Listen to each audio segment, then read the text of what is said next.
નમસ્કાર મિત્રો, તો ફરી એકવાર તમારું સ્વાગત છે આજના નવા હવામાનના આપણા વિડીયોમાં। તો આજે આપણે જોવાના છીએ કે કઈ કઈ જગ્યાએ કેવો વરસાદ રહેવાનો છે, કઈ કઈ જગ્યાએ કેવું એલર્ટ છે અને આગામી દિવસોમાં કેવો વરસાદ રહેવાનો સંપૂર્ણ માહિતી આજના આપણે વિડીયોમાં કવર કરવાના છીએ। તો વિડીયોમાં એન્ડ સુધી બન્યા રહેજો। વિડીયોને સુધી લાઇક ન કરીએ તો મિત્રો વિડીયોને લાઇક કરી ચેનલને સબસ્ક્રાઇબ કરી દો જલ્દીથી અને બાજુમાં બેલ બટન પણ મિત્રો દબાવી દેજો। તો ચાલો મિત્રો જલ્દીથી આજનો વિડીયો આપણે સ્ટાર્ટ કરી દઈએ। અને આ મિત્રો ખાસ આપણે જણાવવાનું છે કે આપણે જે હવામાન વિભાગ દ્વારા અનુમાનો દર્શાવવામાં આવે છે તેના દ્વારા આપણે વિડીયો બનાવીએ છીએ, એટલે 100% કોઈ પણ જગ્યાની આપણે માહિતી આપતા નથી, તો તેની મિત્રો ખાસ નોંધ લેવી। તો આપણે આજે 21 તારીખની શનિવારના રોજનું રીડાર સેટ કરી દીધું છે। તો અત્યારે આપણે 7 વાગ્યાનું રીડર સેટ કર્યું છે, જેમાં મિત્રો આજના દિવસમાં 5 વાગ્યાથી લઈને આપણે 7 વાગ્યા સુધીનું રીડર આપણે અત્યારે કર્યું છે, પણ આપણને કોઈ આગાહી અત્યારે જોવા મળતી નથી। પણ 10 વાગ્યાના આગાહી આપણે જ્યારે રેડાર સેટ કર્યું છે ત્યારે આપણને જોવા મળે છે કે મિત્રો સુરત વલસાડ સાઈડના એરિયામાં આપણને માઇનર રીડિંગ જોવા અહીંયા મળી રહ્યું છે। એટલે ખાસ કોઈ વરસાદની શક્યતા નથી, પણ થોડી ઝાપટા અથવા વાદળછાયું વાતાવરણનું રીડિંગ આપણને જોવા મળી રહ્યું છે। તો આપણે થોડુંક પાછું મિનિમાઇઝ કરીને આપણે થોડુંક આગળ વધારીએ તો કઈ જગ્યાએ આપણને, તો અત્યારે આપણે 1 વાગી ગયું છે મિત્રો, અને 1 વાગ્યા આજુબાજુ આપણને અહીંયા મિત્રો સુરત સાઈડના એરિયામાં અહીંયા આપણને થોડુંક વધારે સ્ટ્રોંગ રીડિંગ જોવા મળી રહ્યું છે।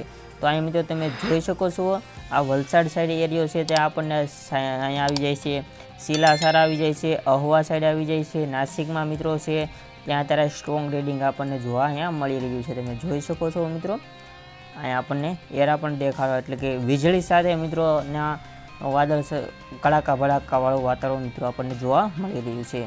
અહીંયા જોઈને મિત્રો વ્યારા આવી જાય છે, સુરતમાં આપણને કોઈ અસર જોવા મળતી નથી।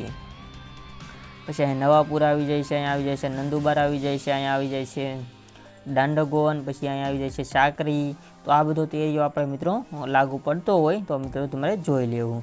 ઉપર આપણે જોઈએ ને તો અહીંયા વડોદરા સાઈડના ગોધરા સાઈડ એરિયામાં આપણે મિત્રો સ્ટ્રોંગ રીડિંગ જોવા મળે છે, વડોદરામાં પણ અસર જોવા મળે છે। અહીંયા આવી જાય છે બોંડેલી આવી જાય છે, અલીરાજપુત આવી જાય છે, તાંડા આવી જાય છે, દાહોદ આવી જાય છે, અને મિત્રો મેન ગોધરા આવી જાય છે। તો આટલા વિસ્તારમાં આપણને જોવા મળી શકે છે વરસાદ, અને વાદળછાયું વાતાવરણનું રીડિંગ છે, અહીંયા કડાકા ભડાકા સાથે રીડિંગ જોવા મળે છે। આ બધું સૌરાષ્ટ્રમાં પણ રીડિંગ જોવા મળે છે, પણ માઇનર રીડિંગ છે એટલે આપણે નહીં થોડુંક આગળ આપણે લઈ લઈએ। ત્યારે 1 વાગ્યાનો ટાઈમ છે, થોડુંક આપણે 2-3 વાગે જોઈ લઈએ તો ત્યારે 4 વાગ્યાનો ટાઈમ છે। તો મિત્રો રીડિંગ છે ને મિત્રો વડોદરામાં પણ અહીંયા મિત્રો પ્રોપર રીડિંગ આપણને અહીંયા આવી ગયું છે।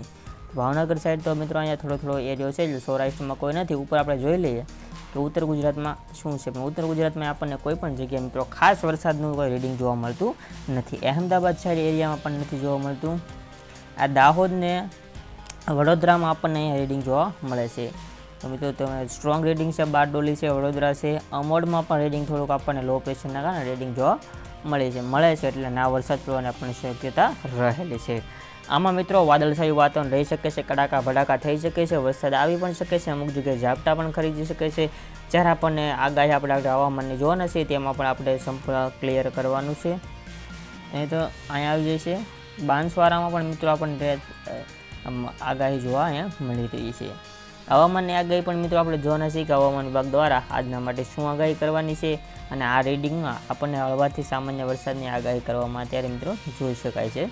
સ્ટ્રોંગ રીડિંગ આપણને ફૂલ જોવા નથી મળતું, એટલે અહીંયા ઝાપટા જેવું આપણને અનુમાન આપણે લગાવી શકીએ છીએ। તો રાતના 8 વાગ્યામાં આપણે જોયું છે, તો 5-6 વાગે આપણને 7 વાગે અહીંયા આપણને કોઈ રીડિંગ જોવા નથી મળતું, એટલે કે આ રીડિંગ 2 કલાક જ રહેવાનું છે। તો તેમાં થોડો માઇનર ફેર આપણને વાતાવરણમાં પલટો જોઈ શકાય છે, આપણે ખાસ કોઈ આપણે કહી શકાતું નથી। તો આવી રીતના મિત્રો આપણે રીડિંગ તો જોઈ લીધું છે।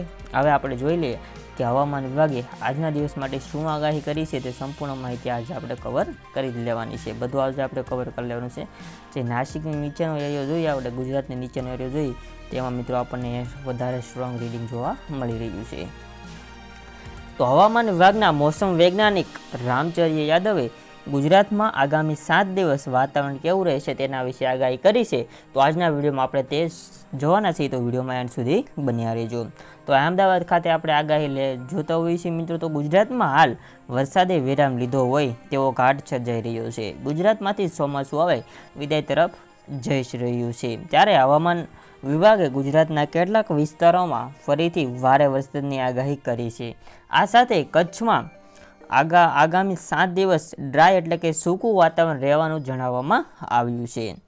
હવામાન વિભાગના મોસમ વૈજ્ઞાનિક રામચંદ્ર યાદવે ગુજરાતમાં આગામી 7 દિવસ વાતાવરણ કેવું રહેશે તેની અંગે આગાહી કરી છે અને તેને પણ આપણે મિત્રો જોવાનું છે. તેમણે કહ્યું છે કે આગામી 7 દિવસ માટે સૌરાષ્ટ્ર સહિત ગુજરાતના રિજનમાં છૂટા છવાયા સ્થળો પર હળવાશથી સામાન્ય વરસાદની આગાહી છે, જ્યારે કચ્છમાં કોઈ શક્યતા રહેતી નથી.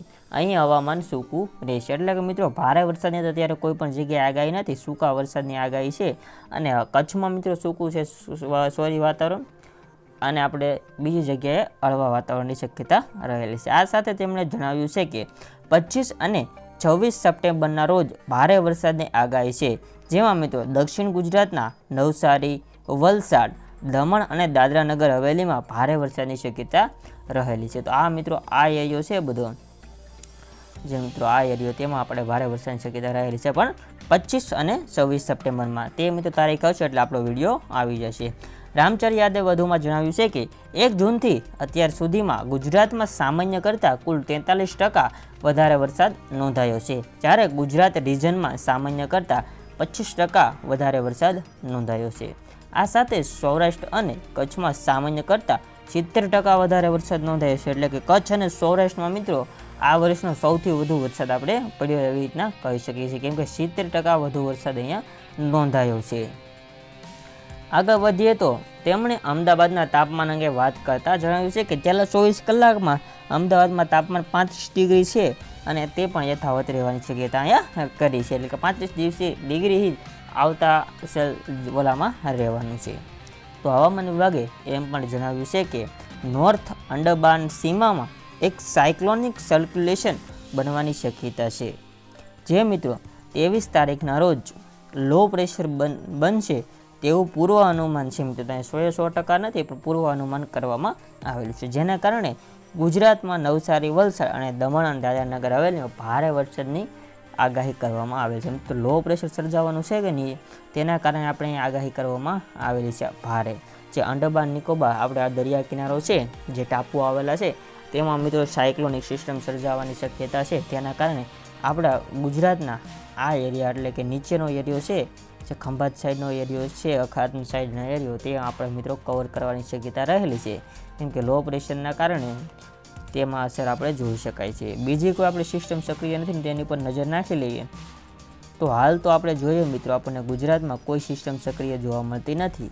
આ વચ્ચે વાવાઝોડાનો પણ ખતરો આપણને કોઈ જોવા મળતો નથી. તો આ વાવાઝોડાનું લીડર સેટ કર્યું છે, પણ આપણને એકી બાજુ મિત્રો વાવાઝોડાનો ખતરો જોવા મળતો નથી. તો આ બાજુ પણ નથી, આ બાજુ પણ નથી, ને આ બાજુ પણ આપણને એકેય સાઈડ વાવાઝોડાનો ખતરો નથી. જે સિસ્ટમનો 25-26માં વિડીયો મિત્રો આપણો આવી જશે તો આપણી ચેનલ સબસ્ક્રાઈબ કરી દેજો. આ મિત્રો હવે આજની સંપૂર્ણ આગાહી આપણે પૂરી કરી દીધી છે. તો આજનો વિડીયો ગમ્યો તો લાઇક કરજો, ચેનલ પર નવા તો સબસ્ક્રાઈબ કરી બાજુમાં બેલ બટન દબાવી દેજો મિત્રો. તો મળીએ આવા જ બીજા વિડીયો સાથે. જય હિન્દ, વંદે માતરમ.